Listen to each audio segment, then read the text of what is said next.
Hello and welcome to another episode of Who Knew in the Moment. Today I'm honored to have Ari Rastegar with me.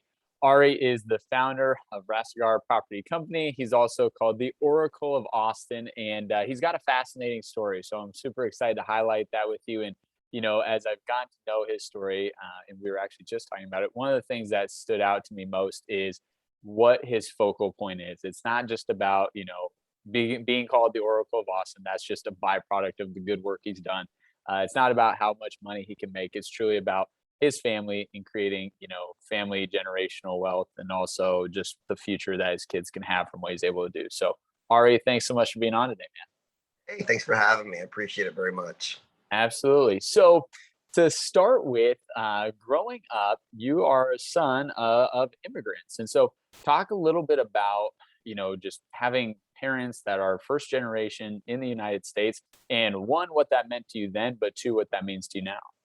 I mean, it's a great question, and again, I'm happy to be having this conversation. So my dad was an Iranian immigrant, okay, and my mother is German, although she was born in Hawaii. Lived in Germany, lived around whatever. But my father truly, was here studying. And I say here, I'm in Austin, Texas, right now. Town where I was born. I kind of grew up all over Dallas, but I was born here in Austin. And they were studying here, and the plan was to go back to Iran, and this was in the kind of mid to late 70s. And when when the excuse me, might have to do some editing here. Give me 1 second. Good.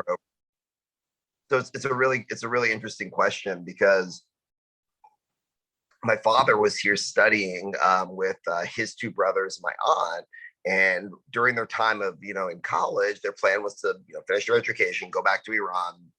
And my grandfather was a medical doctor, a psychiatrist, and then all of a sudden the revolution broke out, and they went from having a pretty decent living to literally nothing. And a lot of Iranian Americans share that plight. So look, it's a double-edged sword because it does create in you as a first generation American, a huge love for your country, first of all. I mean, like, you really appreciate what we have here. It's seeing, hearing the stories like from my dad and the family of what they lost and liberties and things of those nature. And I'm actually an attorney by trade also. Yes. And I wish I could tell you that was because this grandiose reason that I needed to be an attorney, to be an advocate. It was really because my dad said, a lawyer, you can be an exotic dancer for all I care, but you're going to be first. So it's a doctor or a lawyer. This is not up for discussion, and then go do whatever you want. I don't care. He's pretty adamant about it. So I think it really created a hunger, that place that wasn't necessarily mine as a person. I'm a pretty simple guy. I like a good book, and I don't drive Ferraris, and I'm not like, just a pretty simple dude, but kind of woke up one day and we have a really big business, but it wasn't about me. Like, I wanted, when I put my name on the door, there was a lot of groups, they had kind of a snarky remark. Oh, he's putting his name on the door. Maybe this wants to be famous.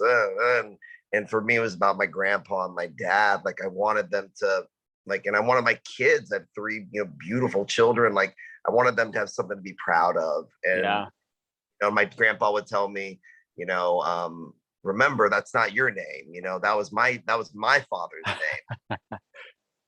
From this place of deep integrity of, just remember, like, you're a steward of that, and I wanted my kids to be proud, and I wanted to make my grandpa, my dad proud, and I love real estate because it incorporates so many elements of what I love. Like, for example, this is the logo of our company. It's this, you can kind of see it in the thing. This is what's called an attorney, and it's been around for, at least 5,000 years. And you can see it in all different cultures, the Mayan cultures, the Chinese cultures, the Persian cultures, and all the way, if you look close, you can see the Star of David. I mean, just keep going, right? Yeah. And is the marriage of divine wisdom and human measurement. Mm. You know, recognition that there's something there that, that's bigger than you. What, however you look at that, right? And I think all of us have different ways that, we could answer that question, which is beautiful, but reminding you of that, but also it's all right angles, which is how you build a building. Being able to be in the architecture and find the land. And I put a quote on the side of all our developments. So one of our development sites, one of our, I don't know, 7 or 8 development sites, I don't even know how many we have anymore, but one of them is 320 acres in the southern part of Austin, MSA, called Kyle. And on all of our development sites, that one we're building, a master plan community, office and houses and apartments. And it's this incredible experience to watch something that just is not there come to life. Yeah. And exercise the art of the building from the exterior, but also how people live. Like, as we're designing these houses, we're not putting dining rooms, because dining room is like a fake ass room. Like, Right. nobody, the dining room, or like you don't, or you go maybe for Thanksgiving or a holiday or Christmas, whatever it is. So we can lower the square footage and make the kitchen a little bit bigger where everybody congregates. So like, it makes you start to think like more of, just on a deeper level than, hey, just throwing up bricks. Yeah. And that's where my passion really like kicks into. Yeah, we know the math, and obviously, we know how to buy and sell real estate. I think, I think Yeah. we've done it. But that part of it is really invigorating. So the quotes that we put on the side of the land is "Everything you can imagine is real" by Pablo Picasso. Mm. And it comes this thing for us of that's not only kind of aspirational or motivational or whatever words you want to use, but truly you begin to think, wow, like there's nothing here, and there could be something here, whether that's for you as a person that you want to visualize the body that you want, or whether it's the spouse, that you're looking for possibly, or the life that you want to create, the building you want to build. It becomes the ethos of so much more. Yeah. And so real estate allows you to play in a lot of those arenas of all the way from the way people, like I said, live or work, and the design elements, and then, the financial sides of it. And, so it's something that clearly I'm not passionate about. I don't care about. Yeah. Well, now, the thing that I would like to highlight and kind of piggyback off of that is that's not a newfound passion. So you said at the age of 12 that, hey, one day my goal is to contribute or build a part of the Dallas skyline. So talk That's right. about, how that came to be. Because once again, I imagine there's a lot of 12-year-olds that maybe say things that they're actually not passionate about.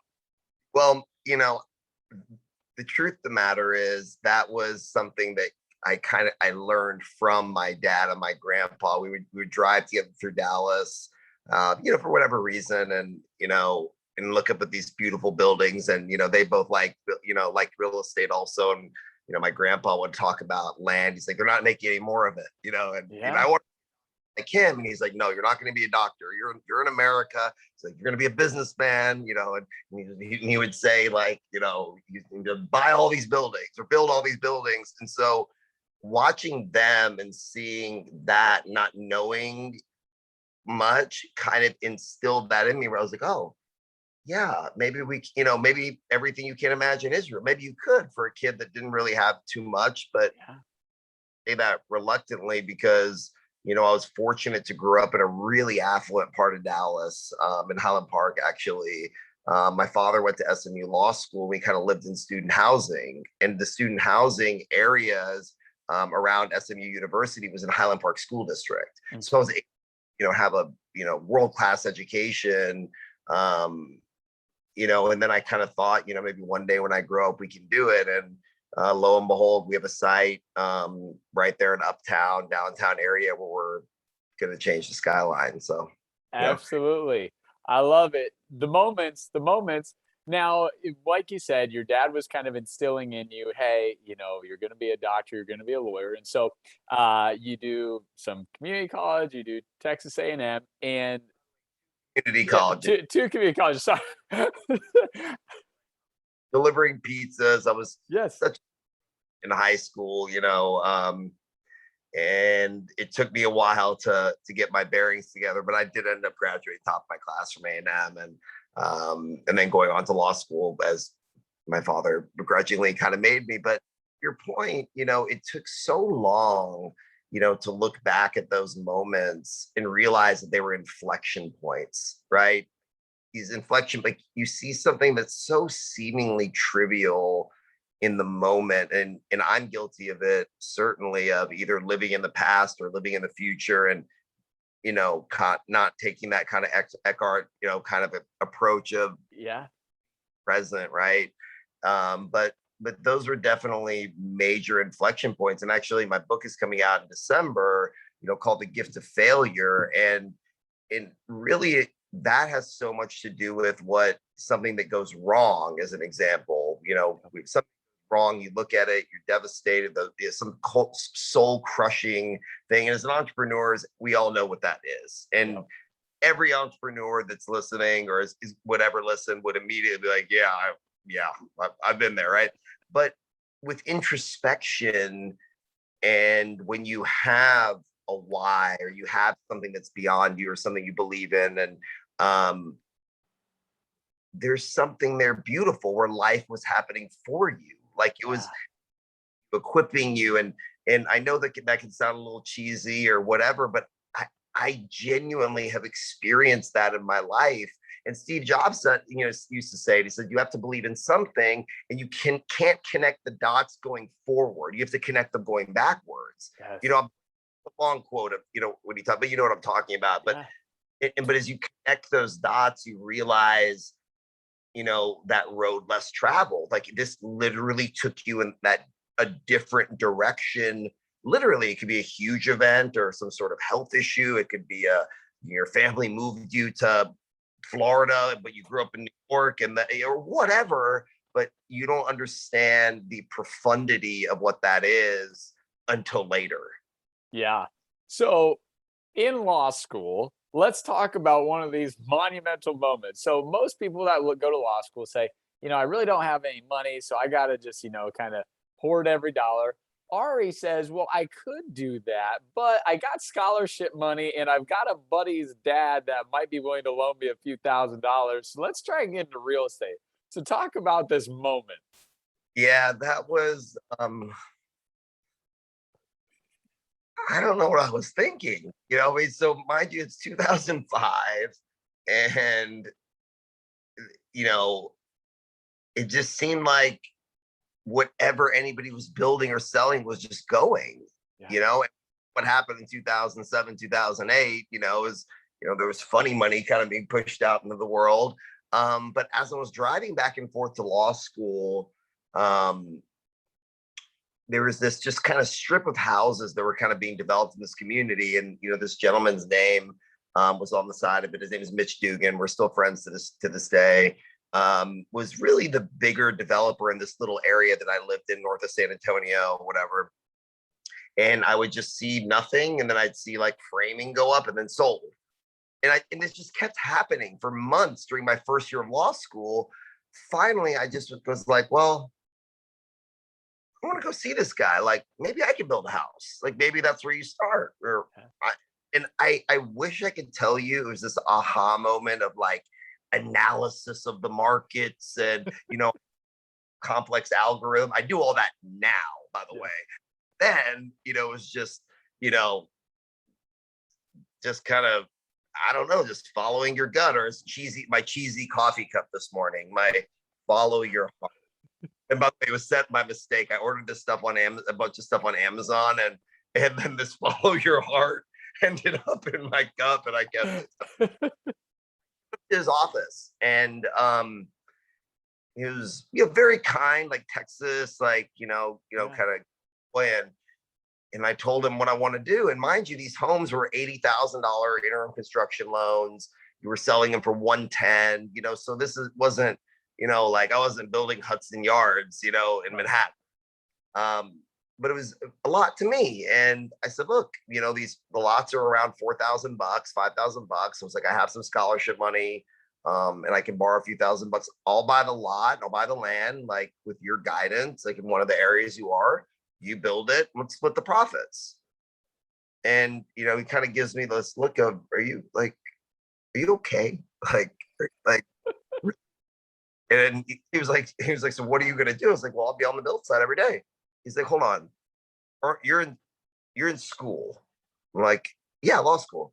He's like, don't they say law school is like, isn't that a lot of work? I'm like, yeah, but that's okay. Like, I'm not the smartest guy in the world, but you cannot work me. I Yes. can tell you that. Like, right. And so I was like, no, I'll be there 5 o'clock. And so every morning, 5 o'clock in the morning, 4:30 in the morning, I was on the build site, you know, working with the guys, and clearly didn't have the licenses or the things to do all the electrical, all the mechanical, foundational work, but I sure was their helper, you Yeah. know. And by the end of it, you know, framing, sheetrocking, roofing, you name it. And that would just rush in work boots to class, study till 11 o'clock at night, and wake up and do it again. And by my third year of law school, you know, we had sold, you know, we'd sold some, and we had a lot coming. And 2008 hit, and they pulled all the loans.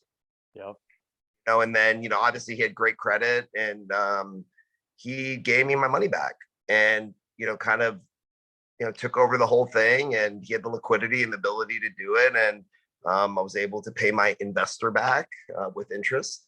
At the time, my $3,000 investor, which was a lot of money to me, and it Yeah. meant, I mean, it was such a great, like, such a grandiose gesture that I still really cherish, honestly.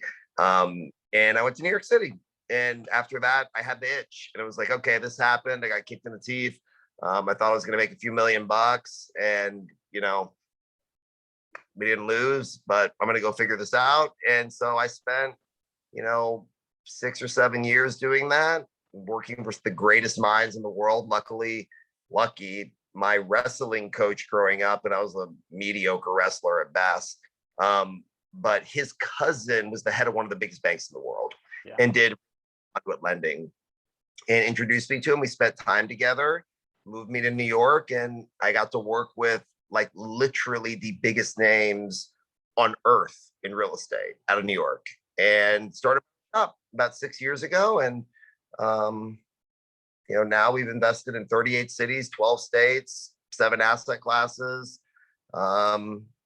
We have, like I said, at least seven projects going through the construction process right now, whether in entitlements or, you know, in various phases. And we're raising, you know, our new institutional fund. And our investors range from public pension funds, insurance companies, to celebrities, athletes, doctors, lawyers, you name it. And I guess dreams come true, you know, in some regard. I tell Yeah. people all the, you know, I don't have dreams, I have goals, you know. And so Yes.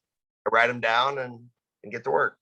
Yes. Now, there's a lot to unpack there, but there's a couple things that you skipped over that I do want to highlight in the story first. So, once again, he starts doing real estate. He's in law school, finishes law school, does do a little bit of practicing, and there's an important moment with an NBA All Star get together that Ari has to be the saving grace for. So, talk about that moment and getting to do that opportunity, because it leads to a few things. Yeah, it was such a surreal moment. So my father, as I mentioned, is an attorney also. And, you know, my uncle John, as I call him, who is one of my dad's best friends, and very, very attorney in Texas. And I think I started clerking for him in some regard. And by clerking, I meant carrying a briefcase.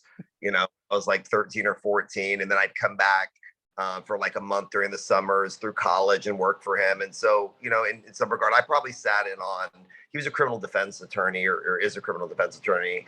Um, Probably sat in on 20 murder trials at least, you know, but aside from all the other different things he was doing, and he did a bunch of civil law too, but he's really a true trial lawyer, Yeah. you know, sitting there and watching, you know, the litigators. My father's a trial lawyer, and like being there watching them. And in the legal business, trial lawyers are like the surgeons of doctors. And, you know, I'm watching them do this and question witnesses. And some of it felt like My Cousin Vinny. I don't know if y'all seen that movie or not, but, you know, so whatever. But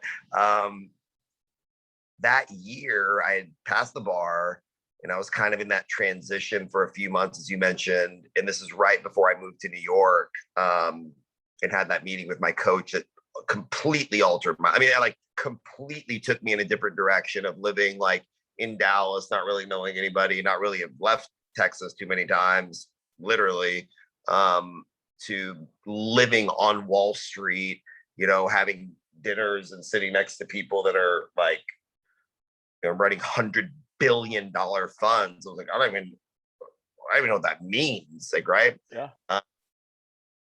Yeah. And so it's hard to articulate how this happened, but in Dallas that year, the NBA All-Star game happened to be in Dallas, right? Yeah. And LeBron they were doing one of those celebrity guest appearance things. And by the way, this is just when this was starting. So Drake, a guy that nobody had ever heard of, nor had I, and I'm a big music enthusiast, and a lot of my buddies are huge entertainers. And so these guys walk into our office, and I get a call on the little intercom, that, these gentlemen are in our office or whatever. And it prefaces with these very large gentlemen. And it was like, okay, like I'm like 5'8", a little guy. Wait, what am I? You said that weird. Like, I was like, what does that mean? So I walk out, and, these two pretty big dudes are standing, on the thing. And I was like, can I help you? And whatever. Like, yeah, like this is John Reed's office. I was like, yeah, that's my Uncle John. And he was like, are you a lawyer? Like, yeah, I mean, for 5 minutes, but yeah, but I'm a lawyer, whatever. He was like, it was really funny because my uncle, he doesn't watch sports. And he goes to me, he goes, do you know who LeBron James is? And I go, and by the way, this was 2010, mind you. Yeah. LeBron was LeBron, right? I'm like, yeah. Like, why are you asking me like that? Like, okay, because we asked a couple people and we talked to your uncle, and he didn't. And I was like, what's the problem? Can we just sit in my office? So they start telling me they're doing this event. He's doing an appearance. They'd rented a nightclub, and the promoter thing where they pay them something to be there, put it on a flyer. They do parties around you know what I mean? Yeah. The Super. And turns out that the nightclub they'd done a deal with had lost their liquor license. So they were going to hire the firm to go sue them for whatever. And, like I said, there was this guy that nobody had ever heard of named Drake that was going to perform also. And we were supposed to pay him $5,000. I'm like, I wouldn't pay this guy 5 cents. Like whatever. Anyways, funny. So I called my buddy while I was in the office. I was like, well, instead of litigating, what if we change venues? He's like, well, there's no venues. I mean, it's like the party's in 72 hours. Like it's impossible. And so I called one of my buddies, and has a space. I was like, hey, you want LeBron James? Like, not mentioning this other dude's name, like whatever. And it comes to, he's like, LeBron's party? I'm like, yeah. He's like, of course. And it's on speakerphone. So they're sitting right there. And I told them the location. They were like, I was like, all right, cool. I'm going to come by. We'll figure it out. And just book it Friday night. LeBron will be there, and we'll figure out things. And he's like, yeah, whatever you need from me. Yeah. Okay. Like, I've known him for years. And Yeah. I was like, figure out pricing, whatever. He's like, yeah, I'm not worried about it. I trust you, Ari. Like, just get it done. And I hung up. I was like, you want to sue him? Or do you want to? And they were just like, okay, let's do a party. And so we ended up moving the venue, doing this thing. The party went off like a hitch. Promoters made money. They got their paid. Everyone was happy. And that was kind of the story that I told Anthony, that was my coach's cousin, whatever, who I still talk to all the time. His oldest son works for me, and his kids are like my little brothers, and whatever. Fast forward, and I told him the story, and he's a huge sports fan. He's like, what the fuck? Like, this is insane. The following year, the Super Bowl was in Dallas. Yeah. So in this conversation, he's like, well, we could build this massive global entertainment company, and do these parties around the Super Bowl like Maxim and whatever. He goes, you just know how to do it. You just did it actually without even knowing it. I'm like, yeah, I kind of did. I mean, we were like ticket sales and tables and getting a license. Like, I was like, Right. yes, I could. We did. And we signed the Black Eyed Peas, David Guetta, Diplo, P. Diddy, Sports Illustrated as our corporate sponsor. I mean, like it was, went crazy. But what I didn't anticipate was the biggest ice storm in the history of Dallas hitting that weekend. And basically every flight being canceled and going to sleep a multimillionaire in ticket sales and sponsorships and waking up overdrawn from all the chargebacks of the people that didn't come. So yeah, that was Yeah. definitely moments where I had to use a spatula to try to get myself off the ground. But it was definitely a unbelievable inflection point. Yes. Now, due to some of these things, you get into I'm not gonna say the nightclub scene, that always has a negative connotation, but you're visiting some. And this one happenstance night, you're at an LA nightclub, and there's a gal that might be representing Johnny Depp, and well, I don't know. I think that becomes a pretty important connection you make. Actually, the way that it kind of went down, and there is a lot of truth in what you're saying. So I'm at an LA nightclub because and I'm not a big party guy. I'm not a big drinker already. I don't really, whatever. I'll drink a little bit here or there, but I'm not a whatever. I'm actually a health freak. Like if you spend any time looking me up, which would probably bore you to death, you would see I'm like a health fanatic. But anyways, no harm, no foul. But I live my life. I do whatever, whatever. Yeah. Kids want to eat on the weekend, I'll eat it with them. I don't care. But so the Super Bowl, we did 2 parties. And then we were going to go to LA for the All-Star game in LA and do a party at the Playboy Mansion.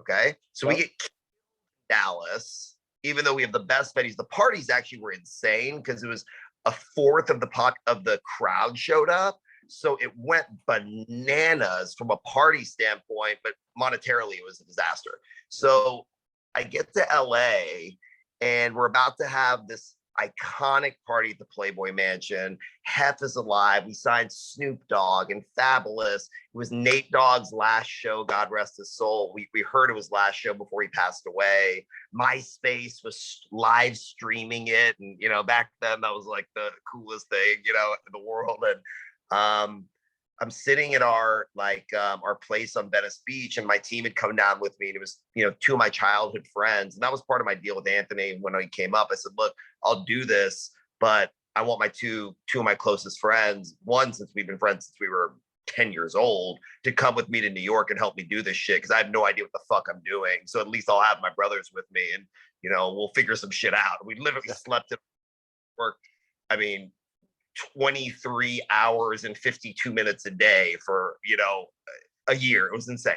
So I'm sitting there at our little spot, and we brought down some of our staff, and it was actually an old youth hostel. We rented the whole place out, and so there was kind of different rooms and like one of those boutique ones, right? And I'm sitting there, and on the TV it says 100 people rush to the emergency room as Legionnaire's disease breaks out at the Playboy Mansion. I'm like, are you fucking kidding me? I'm like, we got this one hook, line, and sinker. Like, we have all this, like, this is done. Like, tickets are $2,000. We've been sold out for 3 months. I mean, this was a wrap. Legionnaire's disease broke out. And so I have to find a new venue. Me. Now I'm on the other end of these guys. I'm looking at God like, are you like, did I like, if you want me to go to just kill me, I'll go. Like, but what are you like? What is this? Anyways, so after the shell shock, and I don't know anybody in LA. I've barely been to like Dallas. At least was my home, like my second hometown. And so start making calls, calling some people I know, and we found another venue at LA Live to move it. But I mean, the Playboy Mansion to LA Live, there's some really cool places there, but not exactly the same, whatever. So I'm tossed in that situation. And so I go to this nightclub in West Hollywood to meet with the owner to see if we could do it there before I'd selected the other place. So one of the guys, one of my, best friends, Luis is his name, who worked with me in this, and one of my dearest friends, family friends now, talks to this girl at the bar, and he's a ladies' man, and very super suave, and he gets a little, bit kind of turned down, I guess, or he doesn't care. It's water off his back, and he looks at me, is like, there's this girl right over there, whatever, through the club, so kind of wingman it a bit. So I pull around the thing, and there's this, beautiful young lady sitting there, and kind of platonically just start talking. What are you doing here? And oh, whatever. And blah, blah, I'm here at work. I was like, oh, okay, cool. What do you do? She's like, oh, that's my boss. I go, and I kind of like do, and Johnny Depp is standing behind her. And by the way, imagine, look, I'm a Texas kid. And by the way, my dad and I are huge movie buffs. And embarrassingly enough, Johnny was always my favorite actor. I had a poster of Johnny Depp on my wall at one point as a kid, as embarrassing as that sounds. And That's so great. I go over, I'm like, oh, like, what? And she just looks a little bit annoyed. I'm like, okay. And so just we started talking. And I was like, oh, so whatever, what have you been doing? So we were in traveling. We just came back from Dallas. And I was like, oh, you're in Dallas? She's like, oh yeah, for the Super Bowl, we were there. I was just like, oh, interesting. She was like, yeah, I went to this party and the Black Eyed Peas performed, and it was the craziest party I've ever been to in my life. I'm like, hold on, that was my party. She's like, what do you mean? Like, you were at my party. Fast forward, almost 10 years married, three beautiful. I love it. I love it. That is such a fascinating and phenomenal story. Once again, there's so many more things that go into the relationship, but that is the pivotal moment of meeting.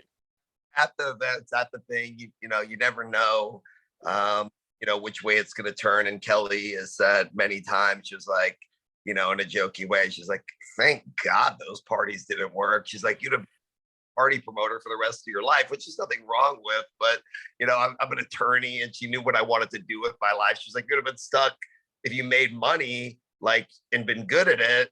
Like, why would you have stopped? Like, you're making money, and like, great, but you would have been doing the thing that you're not passionate about. So, it's kind of shoved me back towards, what my, I guess, proverbial destiny was going to be. But it took a lot of time and introspection to acknowledge that. And now, as I say it, it's still an intellectual analysis, because I still feel the pain. Like, I still remember like that, like, visceral pain of, this is fucked. Yeah. Like, oh my God, like, what is going to happen? And never again. Yeah, I love never, never again. So, and never forget. And by the way, today is 9/11. So when it comes to never forget, God rest the souls of all the people that we lost that day. So, that everything we're talking about pales in the face of, and what that is. So prayers to all of them. Yes. Yes. Now, once again, I want to be respectful of time, but so in your real estate business today, Ari, you're very calculated in what it is that you do. Like you said, not buying that first house as a college law student anymore. I'm calculated. So, one of the things you talk about is, hey, analytics. We've got a 70, item checklist that we go through, to see if the property is right for what we're trying to do. So talk a little bit about how you formulated that and how that's really accelerated and, helped you excel in the real estate game. Yeah, I mean, look, we're as much a data company as we are a real estate company in our DNA, and it's something about us. But yes, this is very measured, very calculated. We have a 70-point due diligence protocol that took me and about probably about 9 years to put together over the years.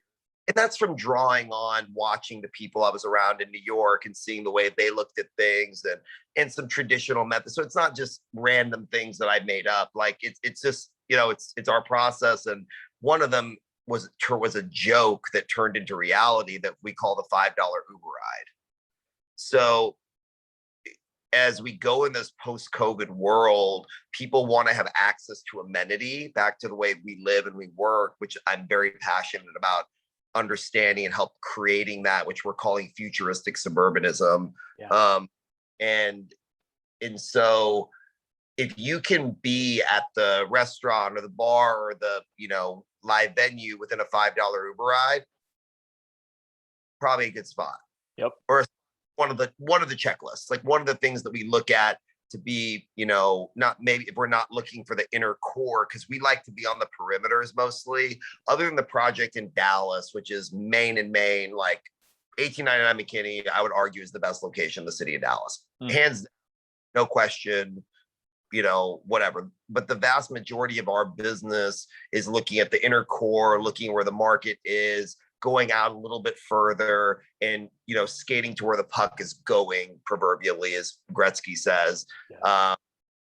And the way that we make those assumptions, or take calculated risk and stress test our analysis, is through the use of data, artificial intelligence, in order to make better investment decisions. Or is anything guaranteed? Nothing's guaranteed, right? And people ask me that question all the time. I'm like, dude, I can walk across the street and get hit by a car. I mean, what do you mean guaranteed? I don't even know what that means. I know math.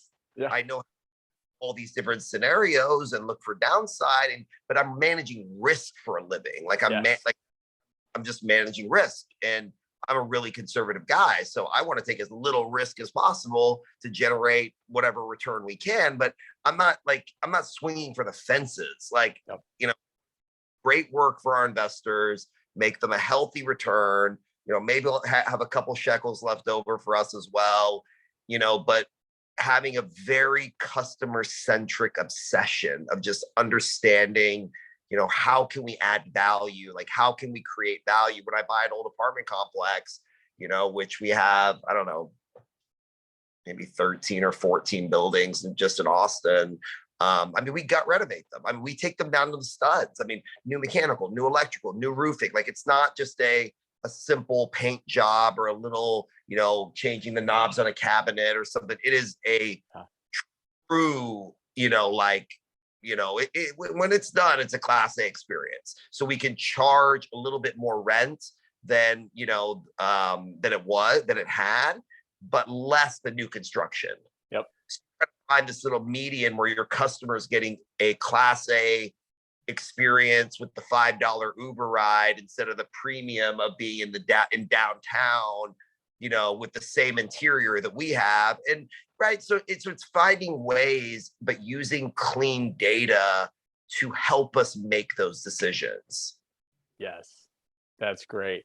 And once again, you're doing big things. Just opened up a $200 million REIT. And you're continuing to grow and expand the business in different cities, different areas. But Ari, I want to say thanks so much for your time and sharing your story. A bunch of cool, just who knew in the moment moments that led you to where you're at. And additionally, once again, has a book coming out later this year. When it does come out, we'll make sure to help you promote that. Thank you so much. I really appreciate you having me, and I love the show. I love what you guys are doing, and I'm definitely I'm definitely a fan. So I appreciate you having me, and you all have a very, very blessed day.